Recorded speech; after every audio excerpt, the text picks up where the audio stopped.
Altså, hvad er det, vi kan forvente? Jamen altså, I har jo et formål. Hvad var det, jeres formål var? Jamen, det er, altså, det her, det er jo det sidste eksperiment, vi kaster os ud i, ikke? Men vi har sådan en underlig uncanny følelse af, altså efter at have kørt igennem alle de her eksperimenter og talt med Gud og hver mand, alt fra eksperter til, til orakler, at der ligesom, altså du ved, der er på en eller anden måde stadig et mysterie tilbage. Altså der er stadig noget, der er uafdækket, ikke? Jeg tror også, det der er vigtigt for os, det er jo altså, at jo længere vi er trængt ind i sandheden af, hvad mennesket er, ikke? Så bliver vi også mere og mere usikre over, altså, hvad er det egentlig, vi har fundet. Ja. Jeg får lige at høre jeres formål der. Det er simpelthen at trænge ind i kernen. Og finde sandheden om, hvad mennesket er. Ja. Okay. Ja. Simpelthen. Og det er jo et stort og værdigt formål, I bringer med til dørs der. Ja. Så, altså udover at vi bliver et af myg.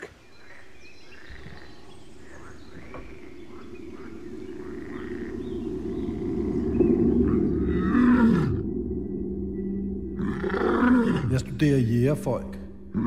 Derfor så bruger jeg meget af min tid på at gå på jagt sammen med dem. Men det er ikke jagt, sådan som vi forstår det herhjemme. Jeg omdanner min krop i elgens billede. Jeg har simpelthen aldrig kunne finde hvile i noget som helst. Og min kone stresser psyke over, at jeg stiller spørgsmål ved alt muligt. Lever vi nu på den rigtige måde? Gør vi det nu på den rigtige måde? Jeg løber rundt med bue og pil. Og sætter ild til græs og skyder hjorte, når jeg er i Afrika. Og spiser råt kød. Det er det, jeg gør. Jeg laver feltarbejde i store byer i Latinamerika og i det sydlige Afrika. Jeg undersøger, hvordan livet udspiller sig i og omkring storbyens bygninger. Jeg sover altid på hotel, hvor der er aircondition. Og jeg skider aldrig på lokale toiletter, medmindre der er vand med vand.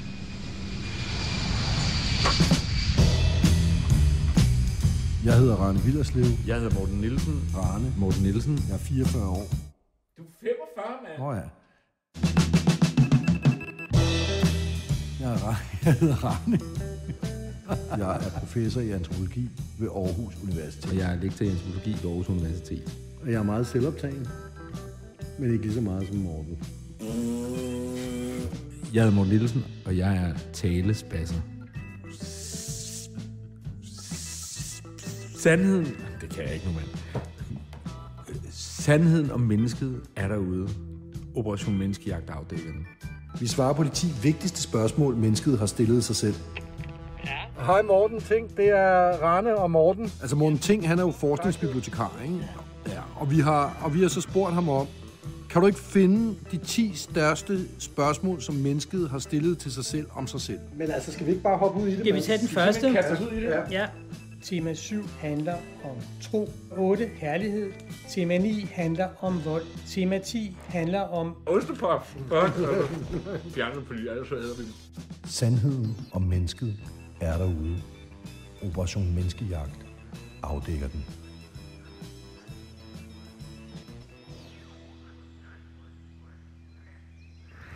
Jeg tror, du fandme laver ude i skoven. Altså modekultur, var hun? Var det det, du sagde? Altså, jeg er sgu bange for det her. Altså, men det er også fordi, at du ved, jeg har lidt psykisk så meget på grund af det der med skilsmissen, ikke? Altså, at du ved, der er så meget, så psykiske hårde ting her det sidste år. Jo. Altså, jeg er bange for, hvad fanden er det, der kommer op, ikke? Du ved, når vi går på svampe. Men altså, så lad os sige, altså, hvad kunne det værste være, der kunne ske i nat? Men det er jo, jeg forestiller mig, at man ser alt muligt. Og jamen, altså, hvad for eksempel? Jamen, det ved jeg jo ikke, men det kan jo, altså alle mulige dæmoner. Altså, okay, som vil hårde dig. Ja. Men omvendt, så, som hun jo også siger, altså at du er nødt til, kan man sige, at gå med svampen, så at sige. Ikke? Altså, du er nødt til at sige, det er jo virkelig en virkelighed, som du... Som bliver der givet som en mulighed for, at du kan udforske nogle ting. Ikke? Jo, det. Og jeg mener altså, at hvis vi skal det, som vi ligesom som er vores mål her, ikke? Så er vi jo nødt til ligesom at overskride nogle af de der grænser, som vi normalt arbejder med, ikke? Jo. Altså. Jo, det skal vi. Men altså, kæft mand, det... Ja, nej, men det gælder jo også bare om at være en god stemning og sådan noget. Og stemningen er jo meget god og afslappet her, ikke? Så de der frø er ved at gå på nerverne lige nu. Helt klart. Vi har skaffet nogle svampe. Der er nogen fra Danmark, og så er der også nogen fra Amazonas, og de skulle virke. Men vi tør sgu ikke tage dem alene. Altså, vi må have nogen til at guide os. Nogen til at ligesom sørge for, at det bliver en okay oplevelse. Hvem er det, der kommer ud i skoven? Det er Fanny. gudskelov. Ja. Altså, jeg tror, at i løbet af de her undersøgelser, som vi har lavet, hvor vi har forsøgt at lande de her sandheder, så tror jeg, at vi i stigende grad har følt, at vi ligesom har ramt panden mod en mur nærmest. Ikke? Altså, der er et eller andet, som der er utilfredsstillende, fordi at de sandheder, vi lander hele tiden, kan man sige, er inden for en særlig sproglighed, som er svær at komme ud over. Det vil sige, at hvis grundlæggende, så vil vi jo finde sandheden bag om det sprog, vi taler. Altså, hvad vil det helt fundamentalt sige at være menneske? Og hvis det at være menneske, altså hvis vi taler inden for det sprog, som mennesket bruger, så er vi ikke kommet bag om sproget. Men det er jo det, som at man så siger, okay, hvad fanden gør vi så, ligesom, ikke? Kan vi lave et eller andet eksperiment for at forsøge at komme ud over det? Morten og jeg, vi har besluttet at gå på et svampetrip, og det er fordi, altså nu har vi jo lavet 9 erkendelser om mennesket, ikke? Og vi må bare konstatere, at vi begge to sidder tilbage med følelsen af, at altså, vi er sgu ligesom ikke nået til bunds. Altså, der er et eller andet, der gør, at vi har bevæget os på samme sådan, hvad kan man sige, afdækningsniveau igennem alle 8 udsendelser, ikke? Og det er ikke fordi, at der ikke er kommet noget godt ud af det, men i en eller anden forstand har det ikke været radikalt nok. Altså, vi når ikke dybt nok. Altså, vi havde en forestilling om, at når vi skulle afdække mennesket, så skulle vi ligesom helt ned i menneskets grammatik, altså som eksistensvæsen, ikke? Og der føler vi har ikke, spadestikket har sgu ikke været dybt nok, ikke? Og det betyder, at vi må tage et eller andet radikalt greb. Altså vi må simpelthen både kaste vores, hvad kan man sige, vores verdensforståelse og os selv ud på dybt vand. Så vi begyndte egentlig at lede efter nogen, der kunne hjælpe os. Og nogen, som egentlig kunne styre os igennem den her proces, og måske lede os mod de indsigter, som der egentlig også kunne udfordre de sandheder, som vi er nået frem til i løbet af de her 9 udsendelser. Morten! Ja? Der må lige være ro, fordi jeg skal optage frøer.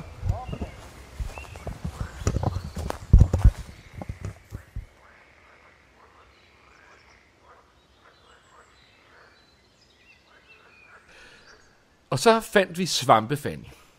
Svampe-Fanny, hun er tripsitter. Og tripsitter, det vil sige, at hun i virkeligheden er babysitter for folk, der vil tage et trip. Som der vil gennemgå en psykedelisk oplevelse på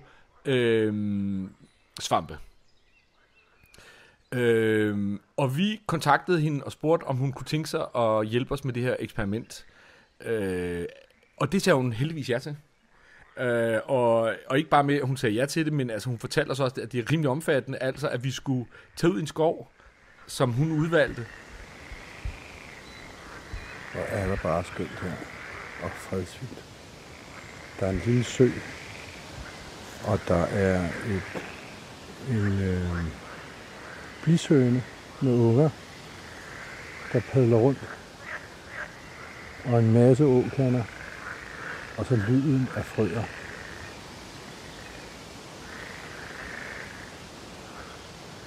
Og der er sølvsmede, der flyver rundt fra åkande til åkande. Nå, hun havde fundet en skov på Midtsjælland, og ude midt i den her skov, der var der en lille sø med en lysning ved, hvor der havde været, eller hvor der var en bålplads. Og det, der karakteriserede den her sted med noget andet, det var frøerne. Altså, der var en larm af frøer, som var fuldstændig øredøvende.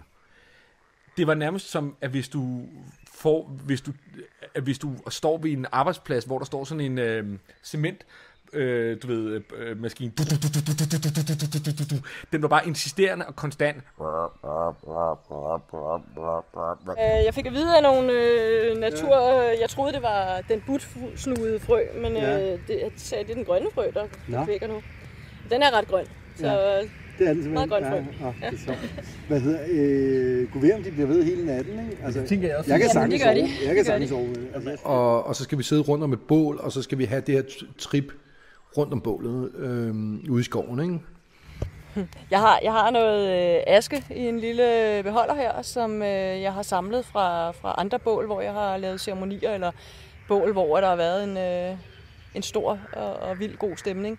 Og så hver gang jeg tænder et nyt bål, så putter jeg lidt aske på jorden, og så tænder jeg bålet ovenpå det. Og når det så er brændt ud i morgen tidlig der, så tager jeg noget af asken og putter tilbage i min beholder. Ja.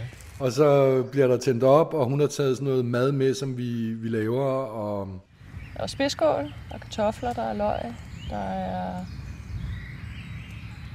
brændenælder, sødkartofler. Det var økologiske. Ja.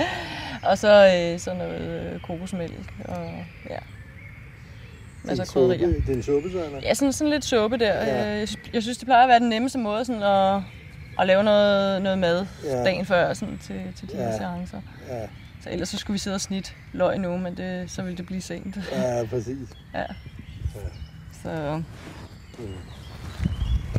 Og så er det heller ikke, altså man skal heller ikke stopfodre sig, men jeg synes, så nogle mennesker, de faster, inden de tager på trip, og det synes jeg ikke rigtig fungerer for mig. Jeg synes, man mangler noget energi til rejsen. Hvor vigtigt er det egentlig, at man forbereder sig, altså sådan, at man er i det rigtige tilstand, inden man går i gang? Altså, at man ikke er stresset eller sovet og spist? Ret vigtigt.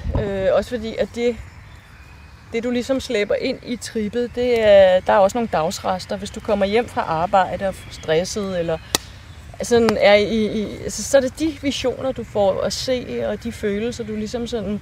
Så kan man arbejde sig videre derfra, men jeg synes, den bedste sted, det er at være i naturen, fordi så ser du naturlige ting, når du lukker øjnene også. Ligesom fyldt op med skov. Så. Hvordan har du det med dig selv lige nu? Altså på et tidspunkt, så skal jeg på toilettet. Det ved jeg ikke rigtig, hvad jeg skal gøre ved. Har du tænkt på det? Ja, jo. Altså, jeg kan virkelig godt lide at skide ude i skoven. Altså, jeg elsker at skide i skoven. Det er jo det reneste toilet, du kan finde. Hold nu kæft, altså. Prøv at høre, altså, det er jo, altså, det er rarere at sidde på et toilet. Nej. Jo, selvfølgelig er det rarere. Altså, du kan sidde ned, og din vægt, de ligger sgu da ikke. Altså, det handler om, det er, at du kan sætte dig over sådan en falden træstamme. Sidder du bedre? Mener du helt seriøst, at du sidder bedre på en falden træstamme? Så er det da mærkeligt, at du ikke har det derhjemme. Jamen, det har jeg også, men du ved, der folk kan ikke rigtig lide, at man skider i haven. Nu skal vi lige sidde og meditere lidt, imens jeg lige lægger et mønster her af asken. Okay. Så jeg har ikke sagt så meget. Nej, okay. Men hvis I bare sidder og stille indeni og til stede sådan, og mærker verden lige nu, så gør jeg lige det her, og så bygger jeg noget bål op og tænder det. Så det tænker jeg, det gør vi lige i stillhed, så kan vi genoptage samtalen.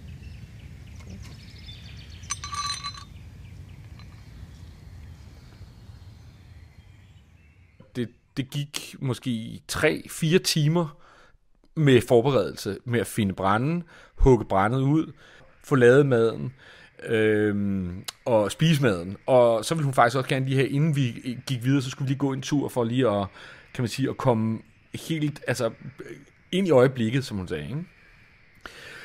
Da vi kom tilbage fra gåturen, så var mørket sådan langsomt ved at falde på, og vi havde tændt op i bålet, og det holdt sig ligesom fast. Og så begyndte hun egentlig at forberede selve eventen, altså hun begyndte at gøre klar til, at vi skulle have de her svampe.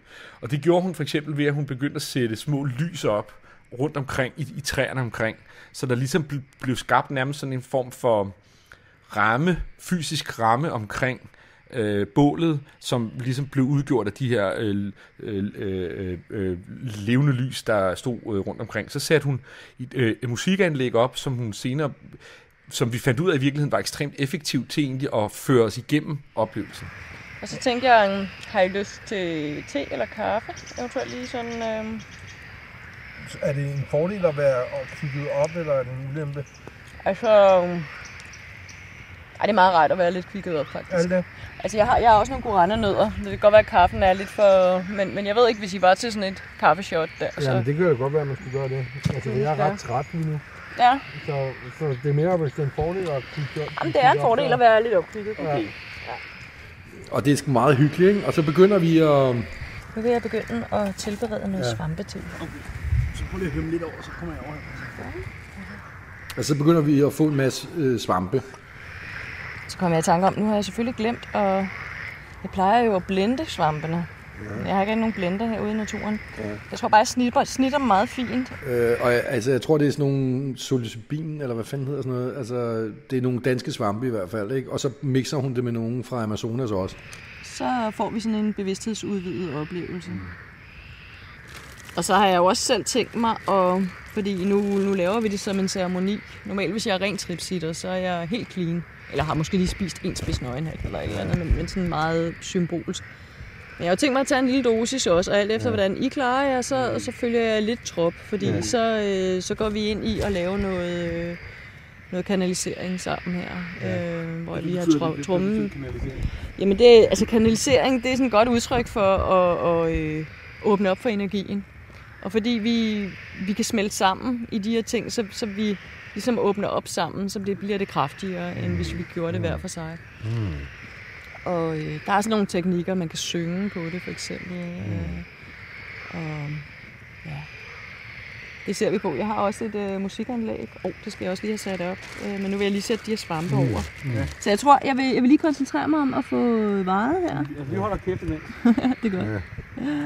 Du vil ikke, det bliver varet ordentligt. Vi sad på sådan nogle pelsskin tæt ved bålet.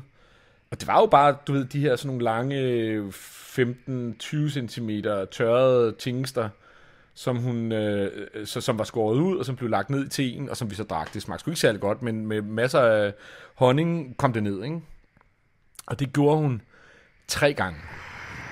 Så vil jeg altså også sige, at I skal følge jer fri til at bruge det, fordi det kan man godt få, specielt i slutningen af sådan en svampetrip der, så kan der altså godt komme virkelig mange gasser der bare skal ud. Jeg ved jo ikke helt, hvor meget det er, men altså, jeg tror, det er tykt det, have det i munden et stykke tid, og så opløser det så på et eller andet tidspunkt. Det smager ikke så slemt, som hvis I havde fået det som tørret. Nej. Ja.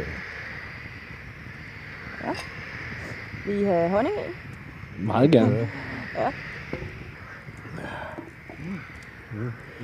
Så Marne, nu er vi kommer ind til sandheden, du. Ja.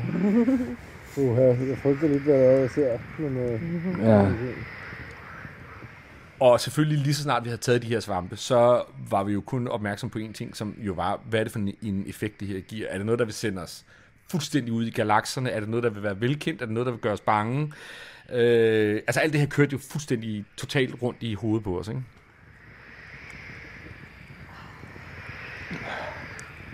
Det virker som om, vi tager sådan en enorme slurke. Der er sådan...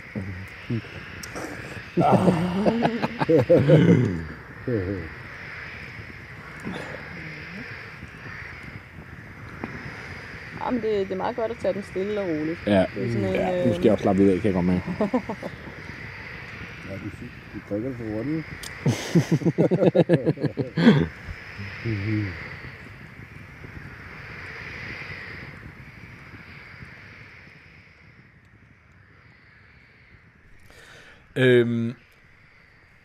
Allerede efter 20 minutter, tror jeg, så kunne vi begge to mærke noget. Altså, jeg synes, det var helt utroligt underholdende. Altså, og for eksempel, så var det jo så begyndt hendes ansigt at ændre form. Jamen, altså, Fanny, hun har et meget interessant udseende i virkeligheden. Hun er faktisk, hun er på en eller anden måde meget smuk, altså på sådan en, hvad fanden hedder sådan noget, sådan lidt elver, hun har sådan lidt elveragtig udseende, altså, men det interessante er, at svampene begynder at slår igennem, så begynder hendes ansigt, det begynder bare at ændre sig, altså jeg ser hende i alle aldersgrupper, altså ansigtet går fra, at hun er 14 år, til hun er 65, altså. Det står bare og ændrer sig i alder. Altså.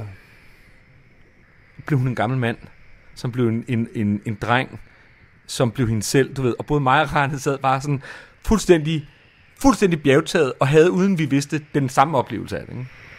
Ja, det er fint, altså, du har simpelthen så mange ansigter. Det er helt klart. Er det ikke rigtigt? Jo, lige før, der er du skæg og hestehale, og var sådan en 18-årig, sådan en heavy rocker. Det er da virkelig noget. Ja, det er virkelig syret, altså. Ja. Så satte hun musik på, som bare virkelig sådan ambient-agtigt, drømmende musik, som helt klart, du ved, understøttede den her oplevelse. Og det var ligesom klart, at hun ligesom var i gang med at bygge op i intensitet, langsomt som aftenen den skred frem, ikke?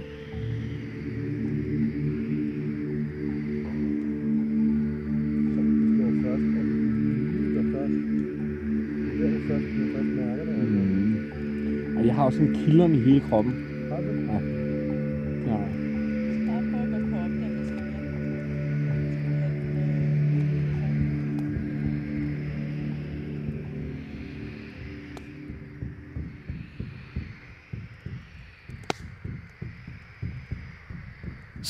Så sagde hun, at i virkeligheden det, man skulle gøre nu for at stabilisere oplevelsen, det var, at man skulle have cannabis på sådan en el-cigaret. Fordi det var mest rent. Og så suger du bare stille og roligt der og holder vejret. Og hvor lang tid suger jeg? Der er en lungefuld, sådan stille og roligt. Den er lidt hård, ikke? Sådan, så bare sådan. Men altså, det er jo meget stærk, ikke? Som jeg skal bare holde den inde, ikke? Sådan. Jeg er bange for at få nedtur, altså. Men prøv at face den, hvis der er. Okay. Du kommer ikke ind og... Altså, den kommer ikke til at gøre dig overskæv. Det gør den ikke. Du skal trække vejret igennem, hvis du gør det. Ja. Jeg holder nede, ikke? Godt. Den er ret godartet, den her. Jeg har aldrig oplevet den der nedtur. Hvad er det? Så gjorde vi det. Og det gjorde præcis det, hun har sagt. Det gjorde i virkeligheden bare, at man kan sige, blev i det her, i den her tilstand, som var sådan let og altså ekstremt sjovt. Altså jeg havde faktisk lidt jeg kæmpede meget med mig selv lige i den der periode, fordi jeg ikke følte, at jeg var i stand til at gå helt ind i hendes verden. Altså det jeg sagde til at starte med at i virkeligheden så prøver vi, så var det her et eksperiment i at kunne bag om sproget, ikke? Se om vi kunne presse os selv et sted hen, hvor vi ikke længere nærmest havde koder for, hvad fanden det er, der foregik, ikke? Og det havde jeg svært ved, fordi jeg blev ved med at betragte det. Altså jeg blev ved med at betragte den her hændelse, og synes det var skide sjovt, ikke?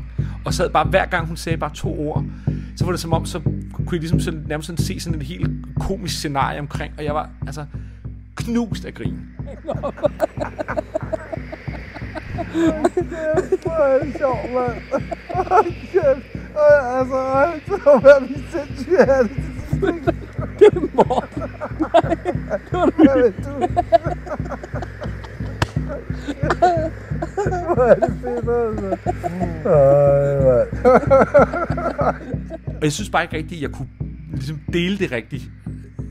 Fordi at det ville egentlig nedgøre oplevelsen. Det havde jeg ikke lyst til. Faktisk havde jeg lyst til, at jeg ikke skulle have det sådan der, vel? Og jeg blev ved med ligesom egentlig at kæmpe sådan en eller anden form for en træghed nærmest som om jeg ikke rigtig ville gå ind ad døren helt. Altså jeg vil godt ligesom stå i udenfor og kigge ind, men jeg var ikke parat til at gå hele vejen ind, vel? Så sagde hun så på et tidspunkt, jeg har lige et trick med op i ærmet, som hun sagde. Så har jeg et andet trick i baglommen, jeg vil høre jer, om I har lyst til. Jeg kan lige vise jer det. Jeg har noget, der hedder rapé, som er en sydamerikansk snus. Altså det helt afgørende øjeblik kommer, at der hvor hun tager noget aske fra nogle hellige planter i Amazonas. Altså der kan du se, den der, det er til næsen, og den er til munden, ikke? Så gør det sådan der. Og så puster man den op. Så kan man puste der. Og så skærer man det op i det her, det er sådan en bambusrør, og den er ligesom sådan slebet til, ikke? Så man sådan lige kan få den ned i. Ej, det kan godt være, der skal en lille smule ned. Ja. Er det pulver, det er sådan et pulver, der bliver simpelthen banker op i næstimen, ikke? Wow, det er sindssygt, ja, så skal det ud igen her. Og så skal man, når man putter op til, så skal man hurtigt have til den næste næsebor inde i hånden der, fordi så kan man lynhurtigt, så det skal jeg faktisk også lige have. Nej. Nu er den loaded her, ikke? Den er loaded. Og altså, sindssygt, mand. Altså, det skal vi da prøve, skal vi ikke, eller? Jo. Så bliver det her rapé, altså det her knuste aske af de her medicinske urter, bliver lagt ind i sugerøret. Og så er der så en, der puster, bare simpelthen banker det her ind i hovedet på dig, ikke? Op i næsen. Og lige inden det sker, så siger Fanny, der står en gammel mand og kigger på os. Nu, siger hun. Og han nikker. Altså han nikker sådan anerkendende eller godkendende. Han nikkede lige til mig, sådan en gammel vis shaman der. Og det var sådan, han stod og kiggede ned på os. Han stod inde i bålet der, og stod og kiggede ned på os. Og så var han væk. Og i det øjeblik, der puster jeg det her aske op i næsen. Og det slår fuldstændig vildt igennem. Altså...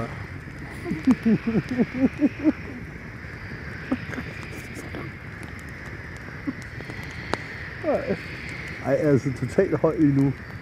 Altså, du ved... Ja, altså, du ved, der var ude at tisse, så var det hele skovgulvet var levende. Altså, det var helt levende. Du ved, ikke? Og lige pludselig, så nu føler jeg også, som om, at alt bliver bare helt vildt langsomt. Jamen, sådan, altså, alt... Nej. Det var helt mærkeligt. Det var helt mærkeligt. Nu bliver jeg sådan lidt ked af det, faktisk. Og så tager du en dyb vejrtrækning. Helt den der, hvor du også mærker dit hjerte. Og så sætter du den op og blæser langsomt ud. Og så sad jeg sådan lidt, du ved, bare sådan og ligesom trak vejret op i næsen. Og på et tidspunkt, så kunne jeg mærke, der er et eller andet her, der er forkert. Der er noget, der er forkert. Der er noget, der er forkert. Og jeg vidste ikke, hvad det var.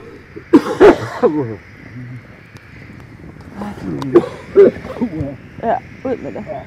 Og Rane han sagde, hvad er der, Morten? Hvad laver du? Og hun siger, altså, har du så dårligt? Og jeg begyndte sådan at rykke mig rundt, du ved, sådan på altså, i det her, hvor jeg sad og kunne ikke rigtig finde ud af mig selv. Og så lige pludselig sagde jeg sådan,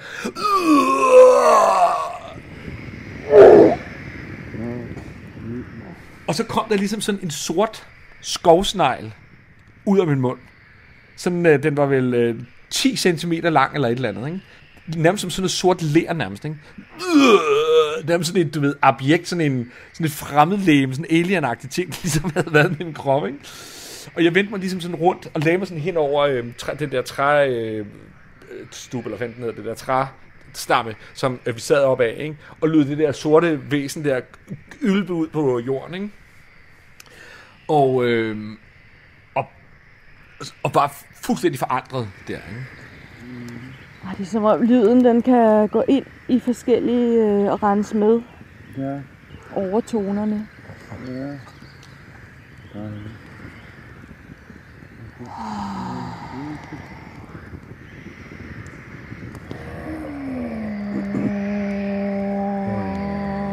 Og i det øjeblik, der sker der noget helt unikt, altså og vidunderligt. Det er, at jeg bliver opslugt af en kropslig følelse af enorm godhed.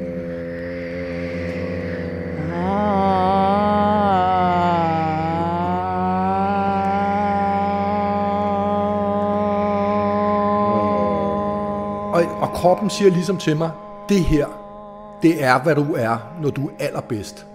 Når du er allermest dig selv, så er det denne her følelse. Og den er helt vidunderlig, altså.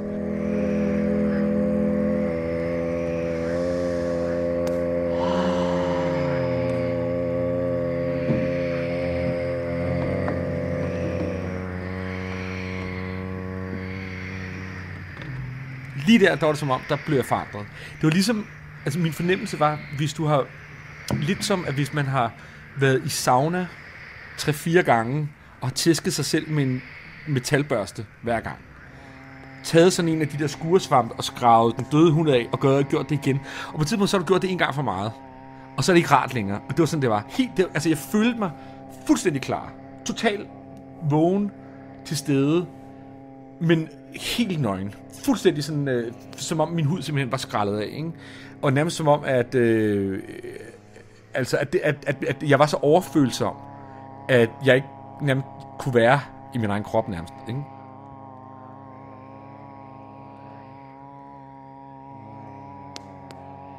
Altså, vi har jo taget vores lydudstyr med, ikke? Som er jo en båndoptager og med en kæmpe motherfucker-mikrofon, ikke? Som til at optage det hele. Og det interessante var, at Fanny, altså Svampe-Fanny, sagde faktisk til os allerede fra starten, det bliver spændende at høre, om båndoptageren kommer til at optage det her. For jeg har prøvet noget tilsvarende før, og der stoppede den.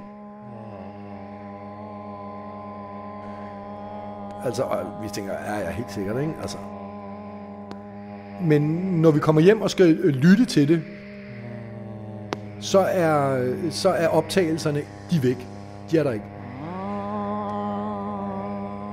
Den stopper på et tidspunkt.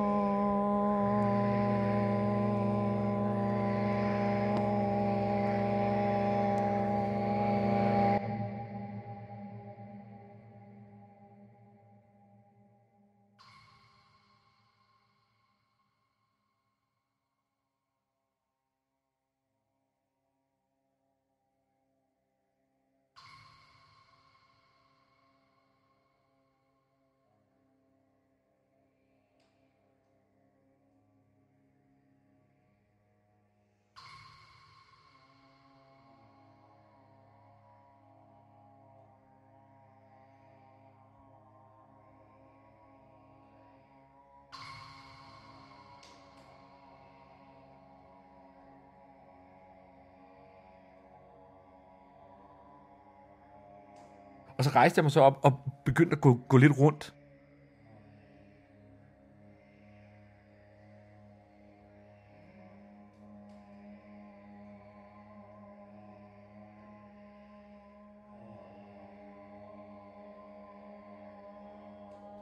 Så gik jeg først ned ved søen sådan, og stod og kiggede ud over og lyttede til frøernes snak der, ikke?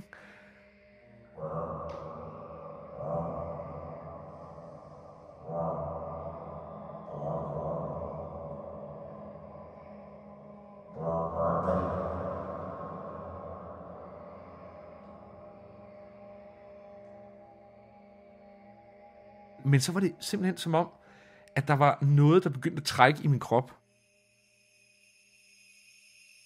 Altså, der var ligesom, som om jeg nærmest blev skubbet. Men jeg følte også foran på min krop, som om, at jeg blev trukket fremad, ikke? Altså, som om, der var ikke noget, altså, jeg kunne godt prøve at kæmpe imod, men jeg kunne ikke kæmpe imod. Imens at jeg gik, så gik jeg sådan og hyperventilerede sådan. Og imens jeg gik der, tænkte jeg, at det her gør jeg for at holde den her tilstand. Som om, at hvis jeg ligesom lader ilt komme til min hjerne, så kan jeg blive det her, den her verden af en eller anden grund, ikke? Men da jeg kom lidt tættere på vin, så fandt jeg ud af, at jeg sådan angst hyperventilerede. At det var ikke det, jeg troede, det var, at det var noget andet, ikke? At der var et eller andet, jeg var bange for, ligesom, ikke? Men jeg vidste ikke, hvad det var. Og jeg vidste bare, jeg har ikke lyst til at komme ned til den der vin. Der er noget dernede, som jeg ikke har lyst til. Jeg skal ikke derned. Og alligevel så var de kræfter, der trak i mig, de var så stærke, så jeg kunne ikke kæmpe imod. Så kom jeg ned, så sådan cirka 5-6 meter fra vandkanten. Der var der ligesom sådan en lille hulning, hvor at græsset var blevet fjernet, og der bare var ren jord. Og så stillede jeg mig først der, og prøvede sådan at få styr på mit åndedræt. Og det kunne jeg ikke. Så til sidst, så blev jeg svimmel, så lagde jeg mig på knæ hen over den der hulning, og støttede på mine arme, så jeg nærmest stod sådan, nærmest på alle fire, ikke? Og lige det, at jeg så begyndte at stå der, så begyndte jeg at få sådan nogle billeder, sådan nogle syner af mennesker. Af mennesker, jeg kendte, af min familie, af Rane og Fanny, af kolleger, af mine børn, Og alle sammen folk, som jeg i virkeligheden føler, at på en eller anden måde, du ved, at jeg lever mit liv igennem, eller med, eller et eller andet, ikke? Og lige en gang imellem,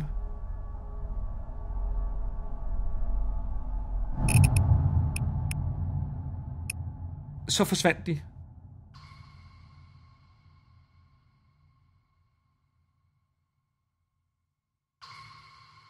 Og så var der ikke noget. Så var der kun mig og skoven tilbage. Og så blev jeg sindssygt angst. Den der følelse er, at DNA'et af sådan en grundangst for mig.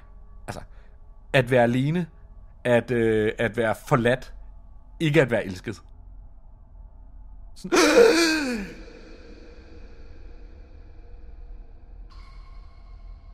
Og ligesom så var det som om, at det her, det var det værste, jeg kunne forestille mig. Det var, der er jo kun mig. Der er ikke andre. De der mennesker er der ikke. Og så kom de der billeder igen, og ligesom og begyndte nærmest at stå som syne. Bang, bang, bang, bang, bang, ikke? Og hver gang, at de forsvandt, så blev jeg grebet sådan nærmest en grundangst, så jeg begyndte at hamre ned i jorden med mine hænder. For at få den der følelsen af at være alene til at forsvinde, for jeg ville have, de der billeder bare skulle være der, ikke? Og jeg blev ved, og det skete mange gange, altså 10 gange, et eller andet, og jeg blev bare ved med, og jeg lå der, du ved, og til sidst så begyndte jeg også sådan nærmest at klynke.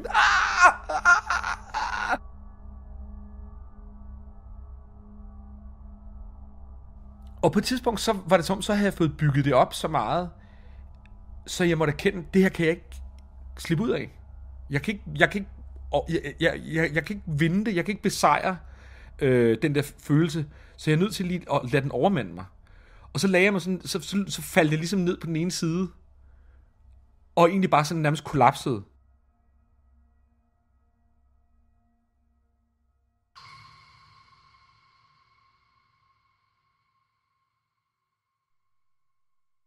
Og i det øjeblik, hvor jeg har rullet ned på siden, og jeg på en måde har overgivet mig til oplevelsen, så bliver jeg født.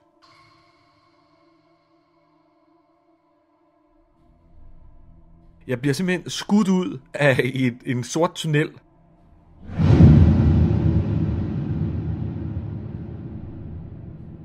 Med meget høj hastighed, ikke? Mørk, nærmest som sådan en mørk rutsjebane. Og i løbet af få sekunder, så er jeg født.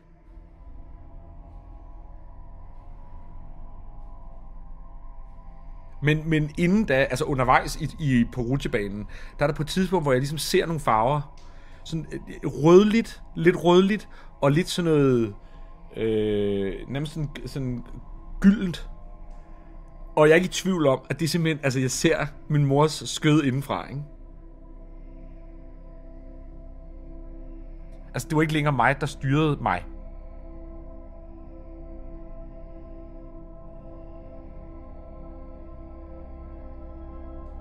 Og så bam, så er jeg født.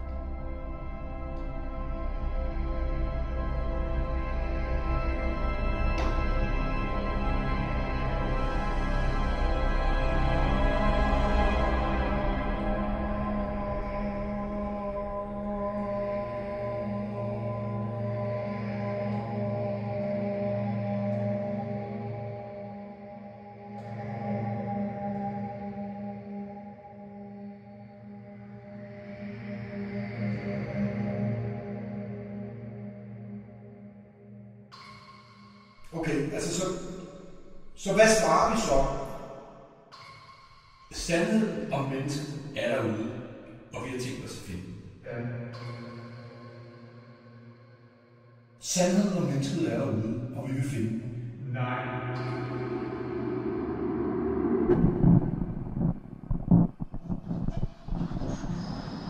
Så hvad svarer vi så?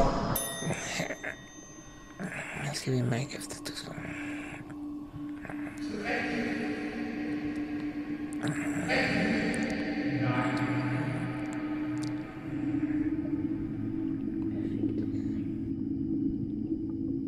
Det går på tværs af regler, så det skaber forbindelser. Ja.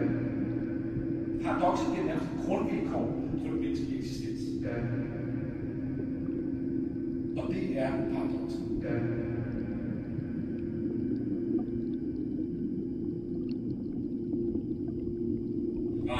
Til sandhedsrummet. Ja.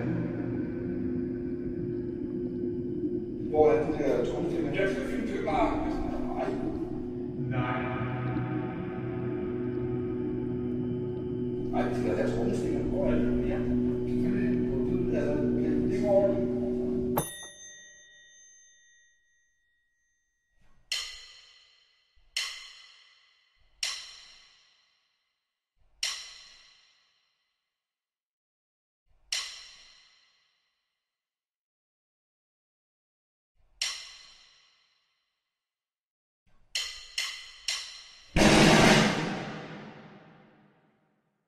Så det er det, jeg vil. Fedt.